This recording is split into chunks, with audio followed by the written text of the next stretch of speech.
Welcome to Goddess Behavior, the podcast where ancient myths meets modern main character energy. We're your hosts, Steph and Laura. Mythology made easy. No textbooks, just great stories, hot takes, and some unhinged ancient audacity. So pour a drink, fix your crown, and step into your mythic era. This is Goddess Behavior. Okay, so today's episode is mythology versus folklore. Mythology gives us gods carved in stone. Folklore gives us whispers in the dark. Myths are temples, thunder, immortality. And folklore is firesides, repetition, and survival. Some stories get statues. Others get warnings. And today, we're talking about the ones that whispered.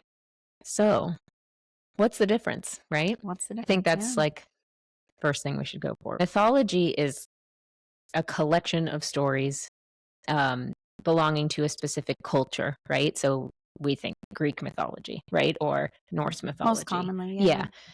Those are like the two big ones, or Egyptian mythology, right? And they explain natural phenomenon, human origin, spiritual beliefs through divine or heroic figures. So usually I think of mythology as the big government. Yes. And I think the gods with the stability and power and those, like a king or a queen, a hierarchy. Yeah, like we're talking about it through this like bigger version of a lens versus folklore, which is maybe more narrowed. A more local lens. Yeah. Yeah. And so like mythology also like defines cultural values of like this bigger group too, which is where the lines start to get blurred because I think they both do those things, right? Definitely. And so that's why people are probably like, I don't understand how they're different. Yeah, usually but it's they get more, mixed up. the lens, right? It also helps establish like a framework for understanding the world, which also folklore does. So this is where this crossover becomes, so complicated. And I think that's why I like the whole government, like big government, little government difference. Yeah. Like big government provides sort of the law and order for the United States. And then your local government provides those sort of rules and stability and traditions for your smaller community. Your city, your town, your county. Right. Yeah, a lot of mythology is like these supernatural stories, right? Which you do get that in folklore too, but we're talking like big scale, like Zeus throwing thunderbolts, right? Yeah, where like folklore, it's a little more understated, more relatable a lot of the time. Yeah, I think, again, how I like to picture it or what helps me distinguish the two is having mythology as the main part written on the lines and then folklore sort of written in the margins, right? Yeah. Like they coexist. It's a different scale. Right. Yeah. And a lot of the time mythology became religion where folklore is not religious really based. It can be a deep belief, but it's not religion. So you had like gods and goddesses were worshipped or heroes were worshipped where you don't have that in folklore. Folklore is really stories that are just passed down, and they can be really important stories to these people. For sure. They have a lot of value. Help them live, help them survive, help, sort of their day-to-day life. Right. Their day-to-day existence was aided by these folklore stories and tales. And in the same way that mythology was able to govern an era. It's easy to use the Greek here, but to like provide them with answers as to why things were happening around them. Right. So like mythology covers creation myths, how the world was made or how things are the way they are, and good versus evil battling, things that are scary, these monsters, but monsters always represent something bigger than that. They're not just an actual monster a lot of the time, and natural disasters, that is all explained in myth, not necessarily, folklore does, but it's not centered around that. Like you might have it depending on the culture. Yeah, right. So like in like a Pacific Islander culture, folklore, you might have it where it's, an actual, it could be stories, or you could have like mythology where it's like, this is the goddess of the volcano, in Moana. Yes, yes, exactly. Or is a little bit more unregulated, if you will. Yeah. Again, think of these as people, like people's stories. Right. So like myths, legends, it's myths in like mythological in the sense of like monsters or beings that are not a human, right? Things they couldn't explain, but they're like, actually stay out of the woods at dark because it's not a good idea. There are things in there we don't know what they are. Don't go in there. Right. Or even like rituals to keep away something you don't want, or And it often reflects, again, the cultural value. So it's on a local scale versus on the mythology level scale. It is, I think, a lot of these times it's how we see our local governments evolve. I like to think of folklore as for the people, by the people.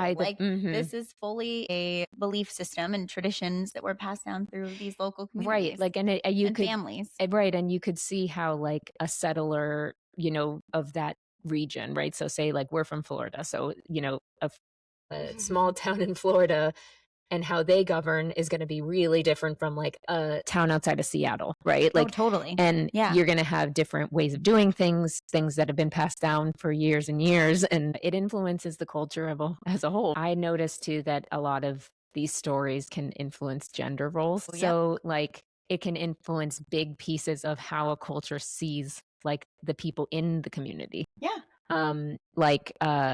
Like a witch, for example, right? As I'm sure we'll get into, witches are definitely a common one, especially in lore. Yeah. Or only in lore. Yeah, really. Really. I mean, you have a witch type figure in mythology, but they're not explained that way. They're explained as magical, not as witches. Right. And what's fun is I think then what you see on a local scale is those locals who might have been labeled that way, mislabeled that way. Yeah. Are drawing or like calling to the goddess that is like also maybe has some fun powers people don't understand. Exactly. Folklore has, like, fairy tales, so that has a little bit more of a magical aspect, right? And then you have, like, legends, which actually might have a historical figure in it who was a real person, but it's, like, passed down for so long. So, like a King Arthur, for example, right? And then you have a tall tale, which is, like, more, exaggerated. So, like, Paul Bunyan. Paul Bunyan's not actually a giant. He's probably just a man who is in the woods chopping wood, We'll never know. Or maybe, you never know. Or, like, Bigfoot. Bigfoot might not be a hairy ape, but he also could be a guy that was in the woods for a long time and has a lot of hair. We don't know. He's real to some people. I don't know. Listen, a lot of people really think he's real. And fables. So fables that are, stories that we teach kids to teach them certain lessons. Like, that's, Aesop's fables, Mother Goose type thing. Right. Where again, the nursery rhymes were used to help teach children to read. There were phonetics there that are still used today. So I think what I want to get at is that there's very much still value in these stories and why they're still told. I also like to think of, with folklore, it's because of the way that these stories are shared. While there is for sure elements of truth in these stories, there are also pieces where maybe it's evolved over time. Like, think of the game where you, like, whisper a word or a phrase to your neighbor. The game telephone, totally. And, like, the person at the end of a 12-person telephone might know what you said, but it's rare that it's the exact same. So, exactly. Like, think of folklore sort of like that. Is it gets passed down while there's still bits of that truth from the initial story, it does change and evolve with how and interpretation is different from who it's passed down from. Like, if it's passed down from, like, a father to a daughter, her interpretation of that story may change because of her lens of the world, or the other way around. I think that it's really for the people. Folklore is about the folk that tell it, and that is one thing about mythology that I think is interesting, because it's given this value that it's from scholars, and that's why it's more quote unquote official, it gets recorded and all these things, right? So I think that's sometimes where it devalues folklore where it shouldn't. It's just a different type of way of explaining how the world works. I think historians give folklore less credit. Because maybe it isn't the consistent narrative isn't there, maybe, so it isn't, it discredits it for that reason, which is not a source that can be cited as like it's academic. Like, the academic side of it is like, what do you mean there's no original source? Like, and you're like, okay, well, the bard sang this like 2 times, and so now this is the story that we have for these people. While it matters, it just matters in a different way. It's just different. So mythology explains the world from like above, from like a creation, order, stability standpoint. And then we have folklore, which stayed as this like oral tradition. Most folklore wasn't written down till much later. I think you noticed and that. It didn't didn't explain like why the world exists or like, any of that thing. No big picture things like that. Yeah. But it was more of like how you survive your world. Right. Like what to do, what not to do. And that's sort of how we are today. I think whether you think about it in this lens or not, we sort of live with these little folklores even still, whether it's like from your individual family where you have things and traditions and things that your grandparents may have taught you or, Like, I definitely know I have those things, which we can talk about in another episode, but I have, like Christmas traditions or around that time that are not, technically like Christian by any means, but they are passed down from like, fun kid, related, folk tales. And there's value, but there's value. And there is. Yeah. Because it was teaching me something for sure. So, and then now you can do that with your kids. And then you hope that your kids would do it continue. With their kids. Yeah, exactly. And it's just something that folklore is around, whether you realize it or not. Yeah. For sure. So I guess before we talk about our wailing women and household spirits, I was sitting here trying to think about a way that maybe people in a more localized region has experienced folklore. So something fun that is done at Auburn University. So if anyone has been, super great. If you went to Auburn or someone who did or lives in the area, there's a day in October called Hay Day. And it's a really fun, I don't know, I think at first you don't really think about it as being anything. Sure. But from my perspective is like, wait, why are we doing this? So of course you have to dig. Well, it started post World War II. So I think like 1947. Late 40s. And these soldiers were returning back. And the sort of like student council decided to make them feel more welcome. Okay. Like coming back to campus. And so they established Hay Day. So what it looks like in a more modern lens is everyone sort of you wear a button, their t-shirts, like Obby's riding around on a golf cart. Yeah, waving to everybody. And so like it's a way that you're just like, you're saying hey to everybody. You're walking around, you're waving. I mean, it's great. It's like kind gestures to sort of make everyone feel welcome. Or as at Auburn, it's like at home. Right.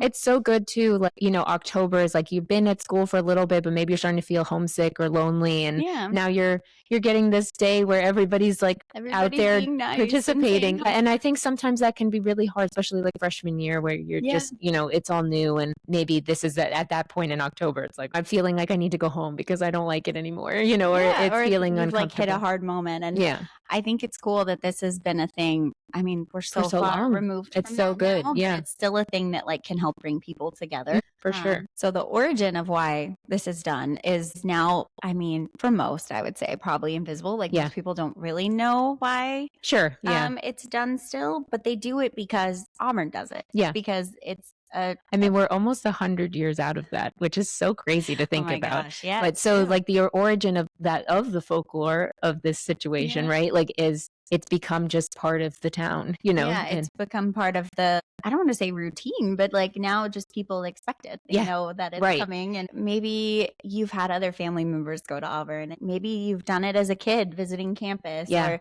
like, it doesn't really matter who you are, but if you're there that day, you're participating in Hay Day. Right. So cool. And I guess that's how it is folklore itself, right? Because you're passing it down, even if you don't go to the school, right? Yeah. If you have somebody who did and they're passing down that tradition or the story even of it, right? So it becomes folklore in itself, right? And we hope it's a story that continues. Yes. So no textbook assigned Hay Day. Yeah. No law requires it. It persists because the community keeps it going. Yeah. And that's the folklore. Huge difference. That's folklore. Mm-hmm. Whereas we see mythology, it's vertical, it's sacred, it's not changing. It doesn't change that much. Right. It's a codified narrative.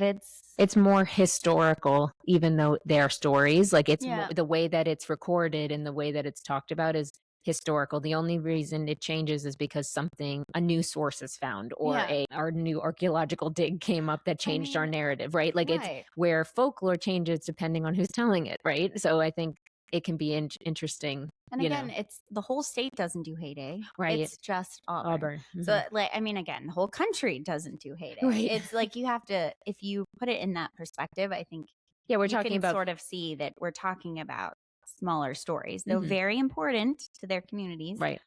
They're smaller stories. Right. Yeah. So our first folklore example we have is the Banshee. And I think a lot of people know her by reputation. Her reputation precedes her. Yes. And she doesn't cause death, but she announces it.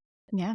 And I think a lot of people view her as this like scary horror version of her, right? Where I think once we go through her as a figure, you might have a different interpretation of her after the fact. It's just important to remember that she's serving a purpose. A purpose, right. Yeah. So in Irish folklore, she appears outside of a home, wailing before someone in the family dies. She's not a goddess. She's not worshipped. She's also not evil. She's a messenger. And as we know, messengers often get villainized for the message that they tell, right? So in a world without modern medicine and without early warning signs, death comes really quick, right? And the Banshee's cries gave family time to gather and to prepare and to begin the grieving process before they even had, knowledge of a death in general. Yeah. And she doesn't explain why the death exists. Mythology might do that, but she's preparing for it. She's preparing you for it. And folklore doesn't remove the fear, but it helps make the fear survivable. Like the hard things are like easier to survive. Yeah. So Banshee is an Irish word that I will not even attempt to pronounce because I will absolutely butcher it. But it means a woman of the fairy mound. So she's a female spirit, and she's known for her haunting, mournful wail, right? Yeah. And, if you've ever heard somebody say "scream like a banshee," You're right? wailing like a banshee. Right, yeah. So it's this very noticeable, obvious sound. Yeah, I think, and that's probably where she gets her bad scary reputation. connotation from, is that this sound is described as just like this piercing, awful sound. And she's like standing outside your window doing it. Like, it's weird. Like, So I can see how people get... I see it. Yeah. Especially for kids, right? You're like, oh no, what's this sound? Yeah. I mean, like, she's seen near river trees, like beyond the edge of the house. So she's not like right up at the window, but she's in the distance, and then you hear this crazy sound. So that's horrifying. I can see why people find it scary. And again, and these are rural communities. So while her purpose is like really big in terms of announcing this incoming death to the communities, she really does also she needs to be this loud. Right. Because we're talking about farmers. We're talking about... And she's telling the whole community, not just the family. Yes. So she's encompassing like this tradition of sending out the word to everyone so that they know what this family is about to go through. Like, that's what she's doing. She's tied to specific families in Ireland. She's not it's not just like everybody has a banshee outside their house. This is like what Max and O's and like... Actually, I saw actually a video on Instagram the other day when I was doing research for this, and they were saying that the Murphys is one of the families, and it's like the other ones, but there's certain ones, that it attaches to, essentially, and so then those communities, it's families with very deep Irish roots, essentially, because this goes all the way back to the 8th century AD or something crazy, like a really far back story. Lore, yes, if you will. But like I was saying before, she's not the villain in this story. She's just telling everybody, like, she's not the one. She's not a Grim Reaper. She's not going in and causing the death or making the death happen, right? She's just telling them, okay, here it comes, in a scary way, unfortunately, but but she really she needs to be loud. It's like, an alarm. If you've ever been to Ireland or Scotland, like, it's spread out. They're very spread out. These are farmlands we're talking about, and it serves the purpose of, I think we see this now too, when someone passes in your family, that the right thing, or at least what I've always been told, is like the right thing to do is to, like, you show up for that person. Right. You Exactly. bring them food, whatever it is. And that was the Banshee served that role of like being the announcement of that. Grief can be isolating. Yeah. So if you are, the whole town is knows, and if you don't have something like the Banshee, you might not be going out right away and telling people what's happened, right? Yeah. So in an isolated situation like that, you become isolated, your grief becomes isolated. So she announces it to the community, and then they help support you, and you don't have to face it alone. So most of the time she's not seen. really. Yeah, I mean, again, because of the location of the Banshee, a lot of times she really is only just And she's a heard. spirit, so she is like ghostly to begin with, where Right. you wouldn't see her. It would be hard to spot her, right? Like I just You think of, know, this would be scary. yeah, it Just like it saying. is scary. I'm not Yeah. I'm not downplaying that, but she's also not the villain here. Yeah, she's definitely not a villain. Yeah. I wouldn't villainize her. Yeah. I just think She's spooky though. a little She's like scary. a moaning myrtle. Oh, yeah. Or you're like, maybe I'll use a different bathroom. Yes, It's fine. exactly. Like Yeah. not because I just don't really like love Having you, it but it right doesn't now. mean Yeah. that, you know, that's you know, that she's there to like do anything evil necessarily. Right. Like a Yeah, ghost is yeah. not evil. It's Not always. yeah, spirit, We'll see. not ghost. Oh. Yeah. But yeah, like there's a, you know, accounts of this, the sound she's making. It's like, it could be multiple women's voices. It Yeah. could be this Or like echoey even. almost unlike a human, right? So again, ghostly. Like this is spooky for sure. Yeah. So why is she folklore and not myth? She isn't worshipped. Like there Right. is no temple of the Banshee. No, Right? exactly. Yeah, exactly. Wait, like As we're fun as laughing that would because be, it's like it does. It sounds silly, Temple of the Banshee, but right. but she really did serve such an important role for these local communities. There's no like fear into obedience either. Yeah. You don't have to listen to her, but she's it there helps. and She's there to help. She's not there to make you and she's help, gonna you know, either. She's Yeah. gonna wail whether you listen to her or not. Yeah, So. true. Yeah. Well, sounds Yeah. there's a common theme here. A woman not being maybe listened to. Interesting. Surprise, surprise. Yeah, and she's her power is not divine. Yeah, no, she's not a more goddess. Yeah. spirit. Yeah. The Banshee turns an inevitable human experience, death, right, into Unavoidable. right, something that you can survive. While it may be difficult, she's making it so that your community surrounds you, right? Yeah. And she's not explaining why death exists. She's not explaining why it happened. She's not, Right. you know, she's teaching you how to endure it, how to get through that next piece. Yep. Modern retellings turn her into this horror monster where she's really closer to like a grief midwife.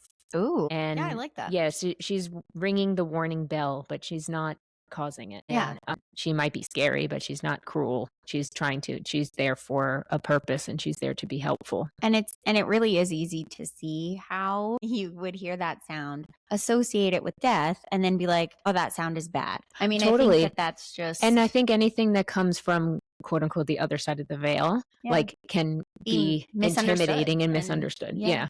And labeled as actually another anecdote from Instagram. So there's this guy that I follow who he cleans headstones, and he has this radio that like the spirits talk to. I have to send it to you later. Okay. It's really good. So they like will say thank you to him when he's cleaning it, and like saying it looks really pretty, or you know, he'll like say like if it's like a kid's gravestone, it'll be like I want a doll, or like it's like like some of it's really sad, but it's also like crazy because like they are there, like they're just. I believe in ghosts, so that's why it's hard for me. Well, like my brain has a hard time with things. Yeah, I figured you would say things that I can't see. It's harder for me. Yeah, I mean, like I have pretty strong intuition, so it's case by case basis. Yeah, that's what I'll say. Like let me put it this way: when I saw it, I was like. And then I watched more of them and I was like, oh, but it's like a sweet thing. Like it's not trying to be like some of these like ghost shows are like, I don't know. You're like, okay. This just seemed like it was cool because it was like voices from the radio popping up, and you're like, oh, that's so weird that it like isolates it. Like it's kind of, it shifts through, you know, like the radio, and then it stops and shares like a thank you, John, or you know, whatever it says to him. It's like really I'm creepy. glad he can handle that, because that would freak me out. I love it. I'd be like, let me do my job. Okay, so if the Banshee prepares you for the worst day of your life, folklore isn't always about that, right? Yeah. It's there for our ordinary days too. Yeah. So just sort of your day-to-day life. We have the brownie, which when I first heard brownie, I immediately think I actually go Girl Scout. Oh, sure. Yeah. I go like the little tiny Girl Scouts that their whole premise is like to be helpful. Yeah, true. So, so it kind of works and actually. I think that it ties nicely. Whereas Girl Scouts look much different than the actual brownie. Yes. But anyway. I mean, to me, when I think brownie, I think of a brownie, and I'm like, That's this fair. sounds delicious.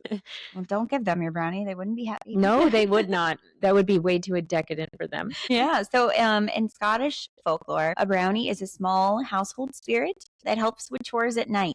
So they sweep floors, they tend to animals, they fix things that are broken, but there's a catch. So Yeah, of like course. they have to be sort of respected. They have rules. They have boundaries. And they have you should. Boundaries. Yeah, as you should. Don't betray their boundaries. It's Right. that simple, Yep. people. So leave out cream or bread as thanks. Don't spy on it. Don't mock it. Never give it clothing. Dobby doesn't get a sock. No Like, there is sock. don't Yeah. just leave it alone. Yep. It takes what it needs. It does what it needs. And if you break any of these rules, it leaves. Or if you've really made it mad, it turns into something else entirely. Which can wreak havoc on your house instead of making it easier. So another fun one that we see, like its antithesis, I guess, if you will, is the boggart. Which if you know Harry Potter. These aren't, J.K. Rowling didn't do this intentionally, but No. they're loosely sort of based here, as the Dobby is sort of like brownie. And the boggart is still scary. It's still the same. Yeah, the boggart is your worst nightmare. Yeah. So the brownie isn't really about cosmic justice. It's just this reciprocity. And it's just sort of this simple survival rule. Homes function when gratitude exists. Right.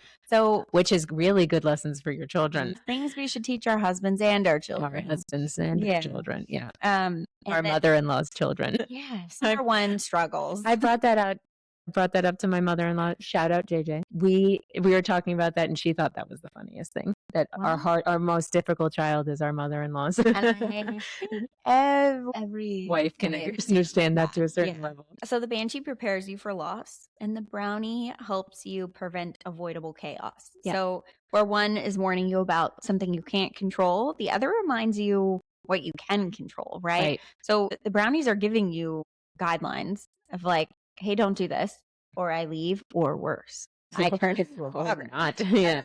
So they're giving you the guidelines to follow. Yeah. They just ask that you follow them. It's really that simple. In accounts that we have of brownies, so specifically, I guess, in Campbell's Tales of the West Highlands, brownies are described as good-natured, but just really sensitive. Yeah. So there are 3 big rules. Never thank them directly. Never offer them wages, never give them clothing. Okay. And if you offer payment, they leave. If you insult them, they turn malicious. And then sometimes they will just turn destructive altogether. Which is the opposite of what they are. So. Right. Yeah. Then that's when they sort of turn into that boggart, I guess. Yeah. Picture there. Yeah. Where they just become wreak havoc and it becomes a gremlin situation. Yeah.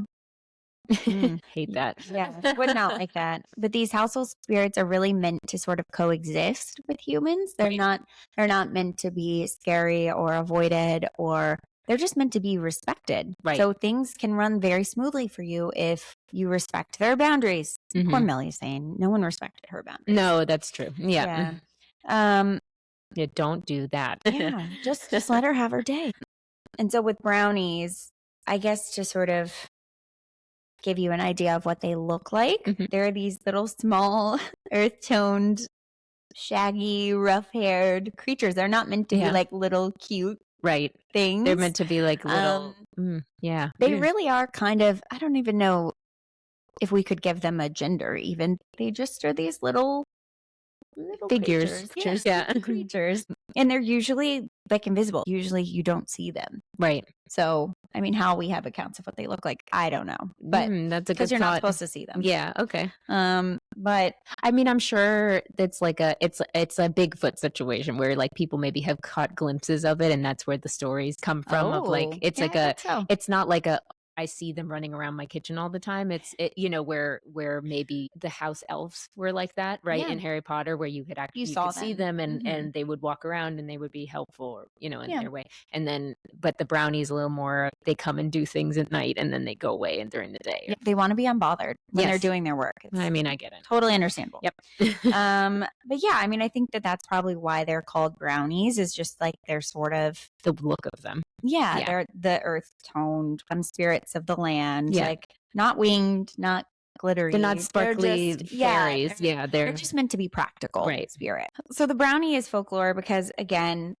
people don't worship the brownies. They don't. I would if I had one. There's my brownie. Yeah, I'll leave you alone. I promise. I will do whatever. I will do whatever you want. Help me out. Just help clean my kitchen. And it's not explaining any it's not explaining the universe here. We're explaining something on a day-to-day level, home base. That's it. Yeah, and they were just they were utilized for what they were. They were helpful, but the respect had to be there. Right. Otherwise, they're not helpful. Yeah, and I think a house works better when everybody acts that way. Yeah, when you respect the things and people around you, your home runs better. Yeah. Crazy. I mean, I know that what a concept. I just think of it's Scotland again, rural Scotland. Interesting how we picked two Celtic tied stories, which that was not intentional. But if you're in a small farming house, right?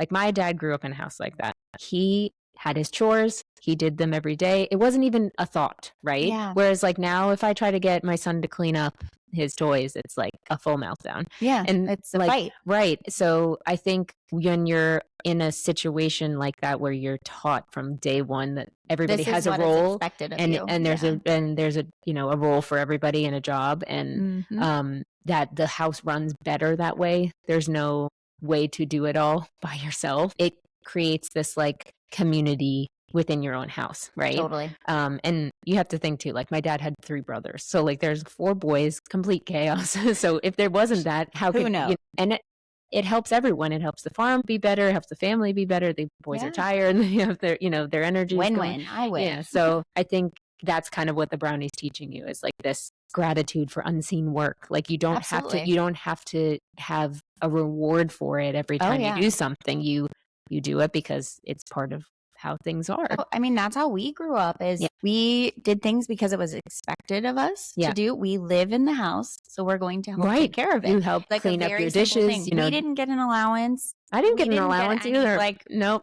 I think we were raised similarly that way. It was just part of what was asked of us and in return if we wanted ice cream or whatever but it wasn't treated that way, right? It wasn't like a reward in the moment. It wasn't clean up your dishes and then you get ice cream for it. It was just when you did the family is running well. Yeah, things are good. Well, we can go do these things. Right. And it holds each other accountable. I feel Totally. It was oh well, your sister's not doing her job, so you have to hold her accountable too. It's not just my job as mom and dad. And I always thought that was funny too. Totally. It was hard sometimes. Yeah. Oh yeah. When the youngest sibling doesn't want to do their part.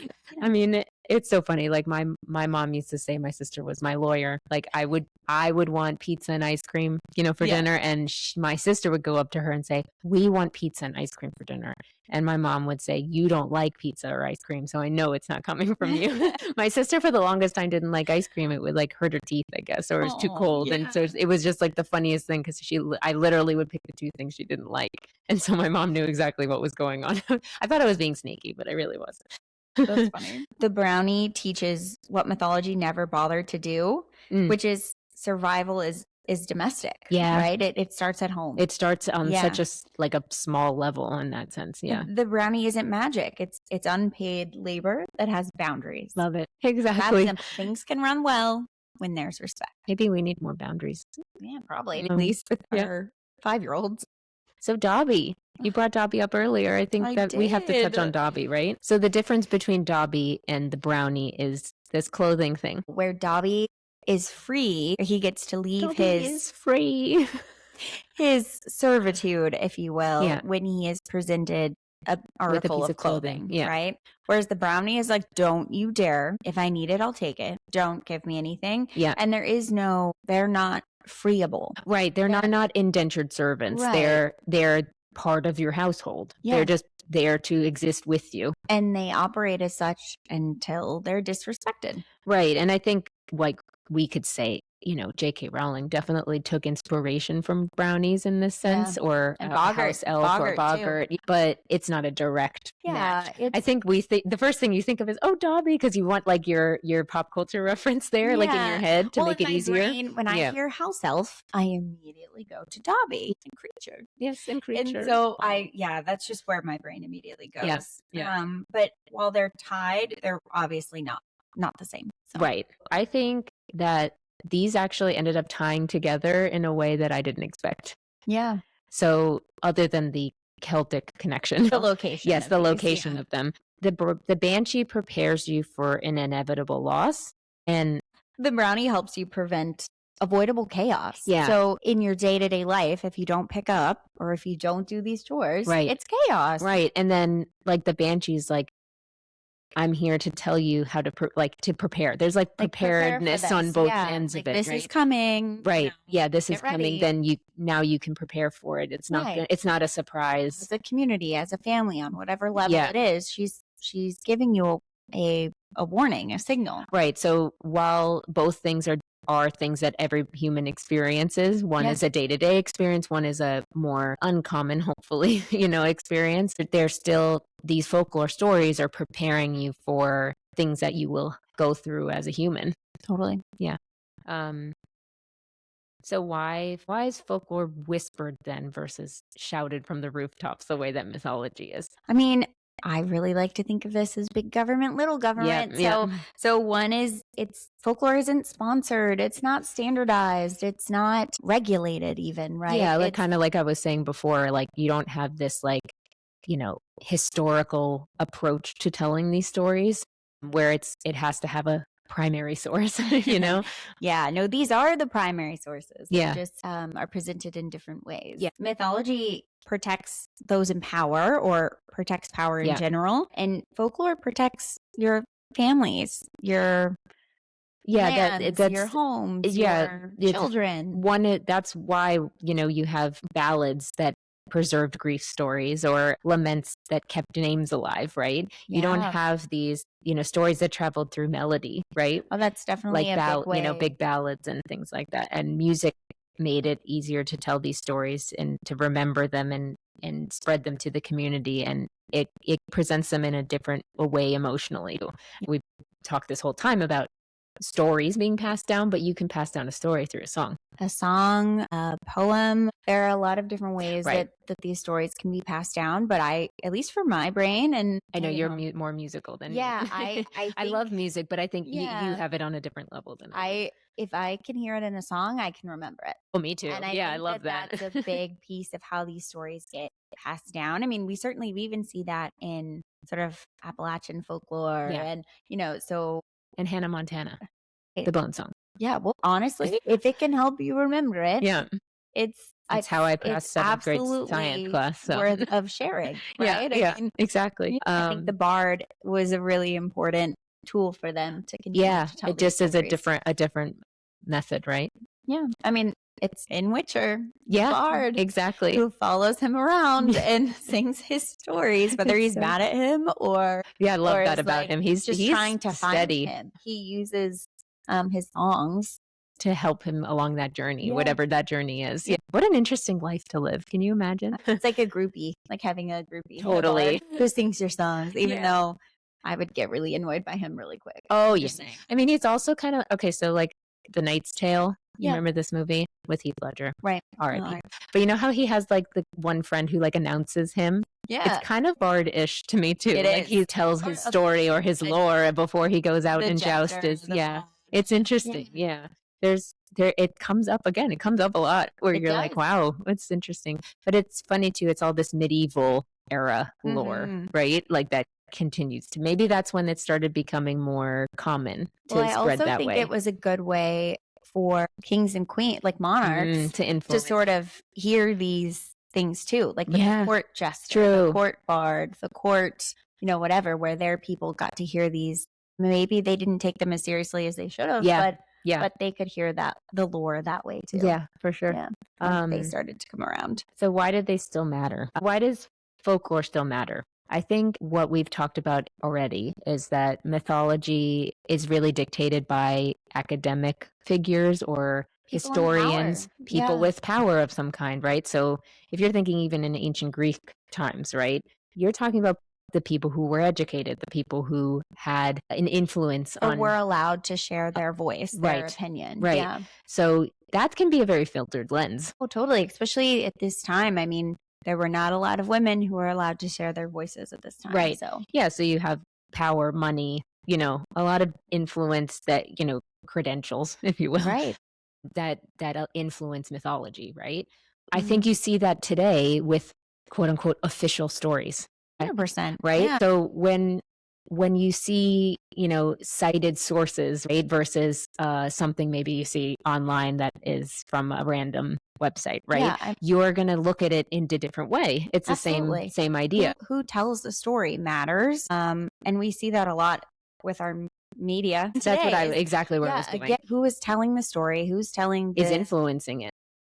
Without even if it's not on purpose, there is bias behind the voice. Yeah. And so it's important to take into consideration who's telling the story. Yeah, which I think a lot maybe, in the past, people questioned less about whose voice was telling it. There weren't as many voices to that choose were from. shared. True. Yeah. So now I think that because a lot of people have a voice, including us, you get a different lens on things. And just because that person is not, a journalist doesn't mean that their version of that story doesn't count. And I think that's why folklore is important, because it shows its importance, where people use other sources to create their own narratives, and it doesn't have to be this official source. Yeah.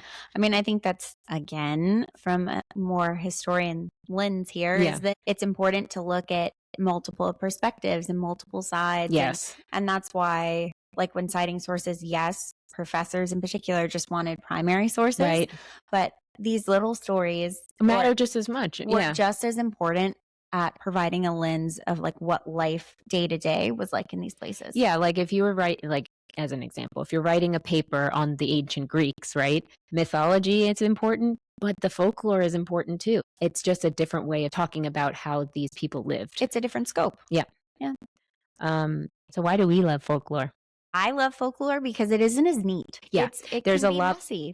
More there. And it's adaptable. It changes over time. I think that is way more interesting. I think mythology, it tells a point in time where folklore can be something that shares multiple viewpoints. That's what I love about it. It has like, you might have an older account that tells it one way, and then a newer account that tells it a different way. It's a fun journey to go on with the story. And multiple perspectives of the same story. Yeah. That we're not given with as much in mythology, or I mean, it's rare. It's rare. You definitely have more of like, this is the source that we're using. This is the story. And this is it. Yeah. And I think that also has to do with like example, like a Greek or a Norse mythology or an Egyptian mythology. Those are from so long ago that they almost had to make it more concrete in a sense, because otherwise it becomes it would be so, watered down essentially, but like just changed so much over time that I think they were like, we're writing this down so nobody changes it. And that's, how it true. is. I mean, I think because of the control factor, I think there's a little bit to do with that. Going back to read like Homer's Iliad and Odyssey, it's like, oh my gosh. Exactly. But I think now we've adapted it in so many different ways that it's more digestible and understood by more people. And I think that's also like why we like folklore, is because it's kind of what we're doing. We're changing these stories into a lens that make it easier for somebody who maybe either doesn't know much about mythology or folklore, and makes it more understandable, I guess. Digestible. Yeah. I mean, I think our lens, we're sort of trying to take the folklore lens and apply it to these stories in a more modern way, like in modern situations. Yeah. Because again, these stories are very relevant. It's just trying to find a way to apply it that way. Yeah. I mean, I think we see it a lot in pop culture, and I think that's something that we obviously are going to get into more and would love our audience's input. So if you guys have any topics or related media that goes along with with folklore or mythology that we would be interested in hearing about, because we have a crazy long list. There's so Very much. long list. So if there's something that like comes to somebody's mind that's like, oh, I want to hear more about, we're happy to dive in. We would love some direction. I think we could go on forever with our topics. We would love to know what other people would like to see. But yeah, I think that's all we have for this episode. And just that there's a lot more folklore in your everyday life than you probably even realize. For sure. All right. Well, till next time, everyone. Bye. Bye. If mythology belongs to the gods and protects power, and folklore belongs to the people and protects memory, what happens when the most famous woman in the world chooses folklore instead of myth? Next time on Goddess Behavior, we're stepping into the woods with Taylor Swift's Folklore and Evermore, and asking what it means when the goddess steps off the stage and becomes the bard. If you enjoyed this episode, please follow Goddess Behavior and leave a review. It helps other legendary mortals find us. Questions are always welcome. No oracle required. Stay bold. Stay curious. That's Goddess Behavior.